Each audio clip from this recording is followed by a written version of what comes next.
avião rodou do chão, aí o reverso direito abriu, né? Isso aconteceu lá em cima, você viu? É, assim que ele tirou ele do chão, ele abriu. Abriu, fechou e já começou a perder a altura. Eu saí correndo, gritando, ah lá, tá caindo.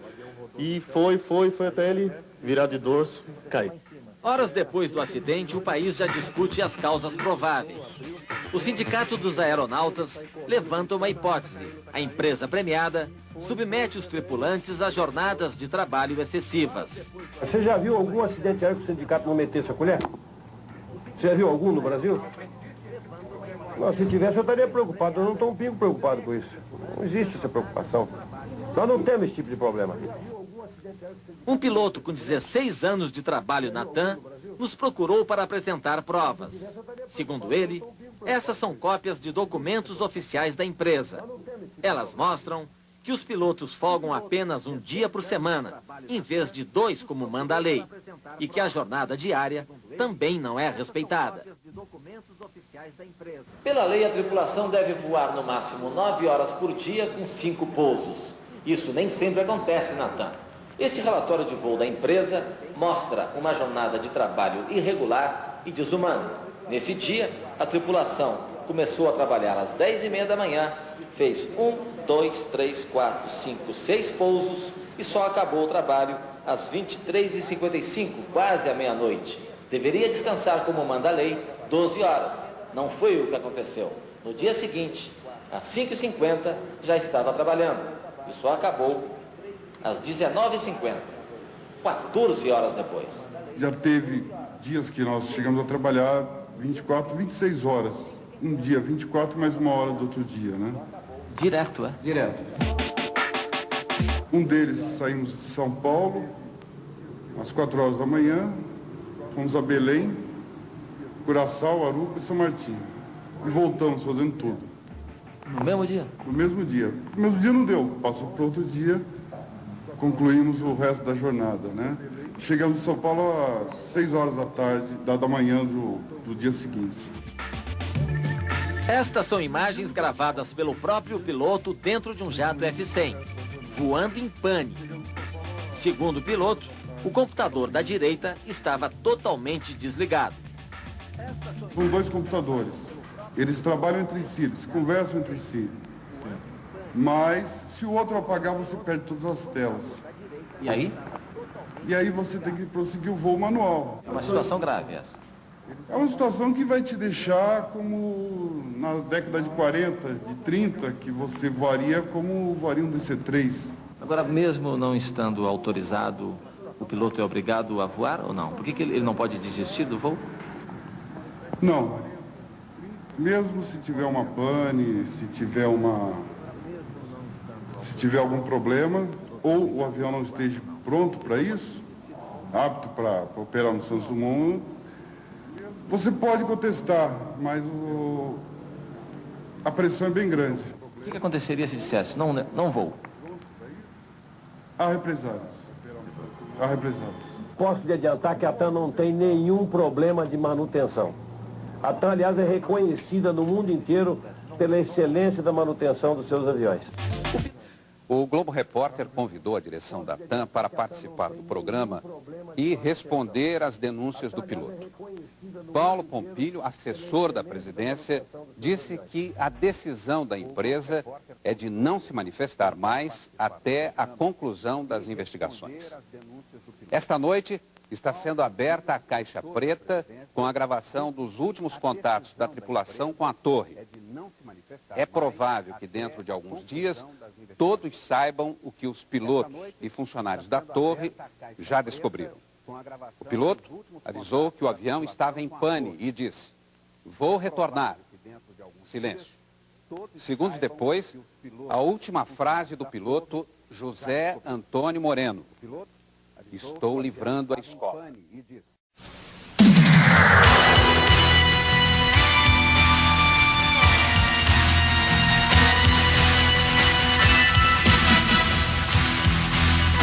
Os gravadores de voo, mais conhecidos como caixas pretas, são sistemas que registram durante o voo os dados que podem ser utilizados após um acidente. Todos os aviões comerciais são equipados com 2 caixas pretas, geralmente na parte de trás da aeronave. O CVR é um gravador que memoriza as conversas, sons e anúncios da cabine dos pilotos. O FDR é um gravador de parâmetros, que guarda até 700 parâmetros por segundo, como altitude, velocidade, temperatura e trajetória. A duração total dos registros é de 2 horas para o CVR e de 25 horas para o FDR. As caixas pretas foram projetadas para proteger todos os dados em caso de queda, incêndio ou afundamento até 6.000 metros de profundidade.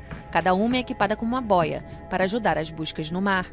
Ela transmite um sinal que se propaga na água sob a forma de um impulso por segundo por pelo menos 30 dias.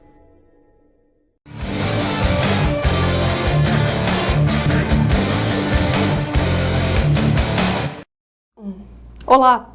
O Fábio em Ação mostra os bastidores de uma investigação de acidente aeronáutico. Você vai conhecer as etapas deste processo, que começa com o trabalho dos investigadores no local do acidente e só termina com a divulgação do relatório final, que produz recomendações para toda a comunidade aeronáutica. Veja também as ações da Força Aérea Brasileira para prevenir esse tipo de ocorrência. Uma ocorrência aeronáutica não escolhe dia e nem hora para acontecer. Para investigar acidentes com aeronaves no território brasileiro, a Aeronáutica possui equipes disponíveis 24 horas por dia e uma unidade especializada, o Centro de Investigação e Prevenção de Acidentes Aeronáuticos. Todo acidente aeronáutico deve ser investigado. O Brasil ele é signatário à Organização de Aviação Civil, a Organização Internacional de Aviação Civil, e existe o anexo 13, que é o documento que padroniza todos os procedimentos de investigação, e nesse protocolo internacional prevê que todo acidente aeronáutico seja investigado. Como somos signatários, nós seguimos esse protocolo. O CENIPA mantém 7 unidades estrategicamente distribuídas no território brasileiro, preparadas para atuar em ocorrências aeronáuticas. Os Serviços Regionais de Prevenção e Investigação de Acidentes Aeronáuticos, conhecidos como SERIPAs, são extensões do CENIPA e atendem às ocorrências aeronáuticas nas respectivas áreas de abrangência. O SERIPA foi um órgão criado no ano de 2007 para fazer investigações e atividades de prevenção nas regiões dos comares, e a gente tem a missão de levar a prevenção de acidentes aeronáuticos. Ao ser acionada, uma equipe de investigadores vai o quanto antes para o local da ocorrência e realiza a primeira etapa da investigação, a ação inicial. A agilidade é fundamental para que a área seja preservada e as evidências não sejam comprometidas. Nesta fase, é realizada a coleta de dados, indícios e entrevistas com testemunhas e sobreviventes. Em linhas gerais, você tem que tentar colher o máximo possível de evidências, desde fotografar, tentar montar um croquis do que aconteceu, tentar fazer uma coleta de combustível, lubrificante. Por exemplo, numa ocorrência em que você verifique que possa ter um indício de falha do motor, por exemplo, então você pode pegar esse motor ou alguma parte do motor e levar para um laboratório para fazer a análise se aquela aeronave se acidentou com o motor girando ou com o motor sem potência.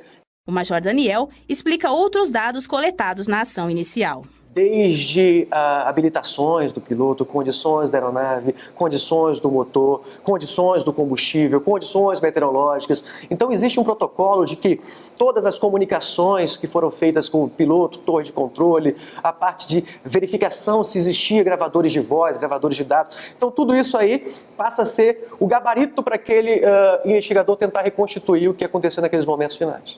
Toda a investigação é conduzida pelo investigador encarregado. A equipe é composta por profissionais de diferentes áreas e varia conforme a complexidade de cada caso.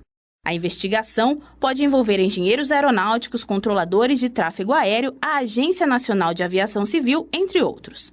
Médicos e psicólogos também compõem as equipes e atuam nos fatores humanos envolvidos na ocorrência aeronáutica.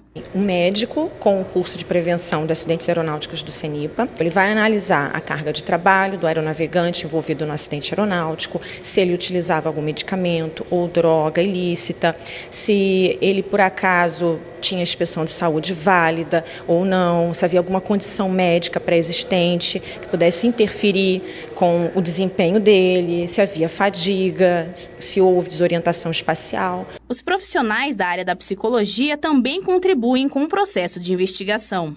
Pode-se ter o acesso às entrevistas, e aí as entrevistas vão acontecer com esses personagens que estão envolvidos no contexto do acidente. Então, não só os tripulantes que sobreviveram, enfim, mas familiares de vítimas, pessoal de manutenção, o controle de tráfego aéreo, visita às empresas quando se trata de uma aeronave pertencente a uma organização específica, entrevista com o proprietário da aeronave, enfim, diversos elementos que fazem parte desse contexto. A caixa preta é um dos elementos analisados em uma investigação aeronáutica. Veja como as informações contidas nos gravadores de dados e voz a bordo das aeronaves podem ajudar a esclarecer os fatores contribuintes de um acidente. A famosa caixa preta das aeronaves, na realidade, é laranja. Ela possui essa cor para facilitar a localização. O equipamento é um gravador que pode registrar informações como o áudio dos pilotos na cabine ou os dados dos comandos executados pela aeronave durante o voo. Fabricada em material resistente, é feita para suportar altos impactos, calor e até mesmo a pressão em águas profundas. Cada aeronave exige um determinado tipo de caixa preta. A aviação comercial, por exemplo, prevê gravadores de voz e dados a bordo. Já aeronaves menores, dependendo do modelo, exigem apenas um dos dois. E em algumas aeronaves de modelos mais antigos, podem nem possuir o equipamento. Quando a equipe vai para a ação inicial, ela vai buscar exatamente isso. Qual é o tipo de equipamento, para que ela estava homologada e quais são os equipamentos que deveriam estar embarcados. É importante registrar que não é só a caixa preta que é importante para o acidente. Ela é mais um dado para o acidente. O acesso aos arquivos não é uma tarefa simples. É preciso um laboratório especializado. O trabalho exige profissionais altamente capacitados para extrair informações dos equipamentos que por vezes chegam muito danificados pelo acidente. Para isso, o CENIPA possui um laboratório de leitura e análise de dados de gravadores de voo. O LabData é o único a oferecer esse serviço na América Latina.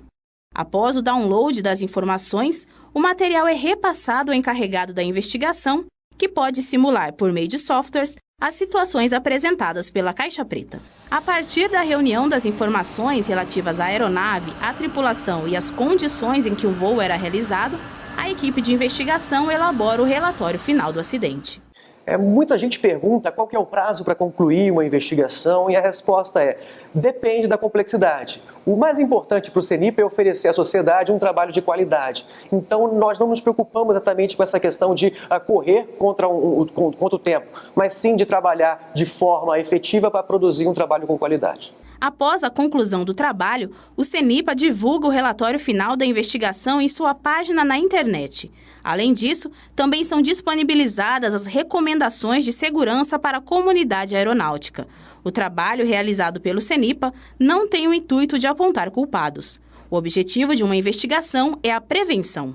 Todo aquele processo de coleta, análise, visa tão somente identificar os fatores que contribuíram para aquele evento e, a partir desses fatores, tentar colocar algumas barreiras, alguns bloqueios que nós chamamos de recomendações de segurança, visando mitigar esses riscos. O principal foco de atuação do CENIPA é a prevenção.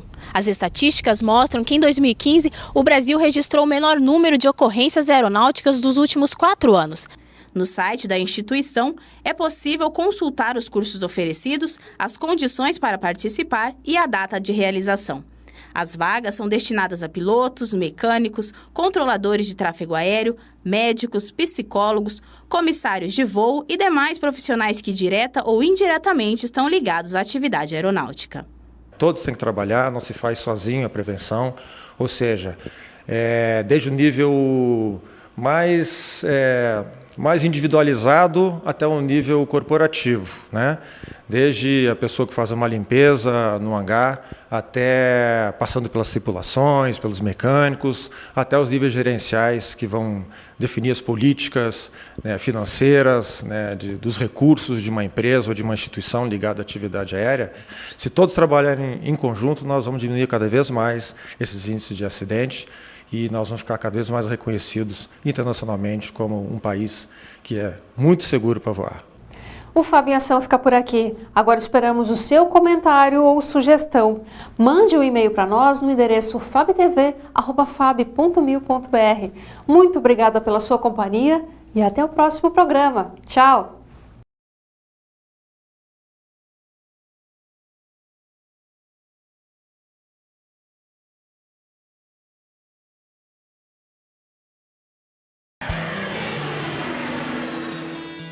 O grande objetivo do CENIPA é trabalhar para a prevenção de acidentes aeronáuticos. E para atingir esse objetivo, então nós trabalhamos também com investigação de acidentes, que é uma fonte de prevenção reativa, e nós também fazemos a formação dos profissionais da área. O CENIPA vai entrar em cena toda vez que houver uma ocorrência aeronáutica. Consideramos ocorrências incidentes, incidentes graves e acidentes.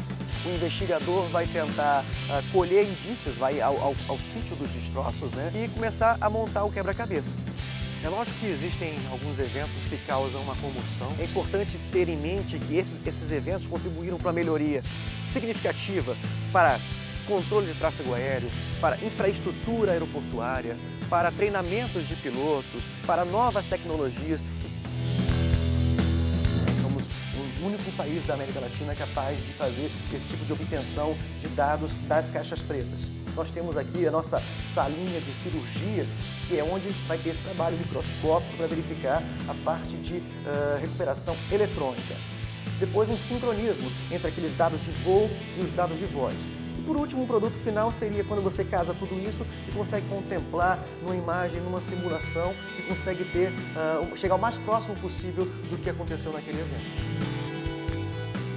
O grande objetivo de uma investigação é o voo seguro. É o produto final da investigação, é um relatório. Nesse documento são apontados os fatos, são apontadas hipóteses e para cada fato, hipótese ou fator contribuinte, você busca emitir uma recomendação de segurança, criar uma defesa. A Organização Internacional de Aviação Civil verificou que o Brasil estava em 4º lugar na efetiva implementação de todos os protocolos internacionais. Então poderia dizer, sem sombra de dúvida, que voar no Brasil é seguro.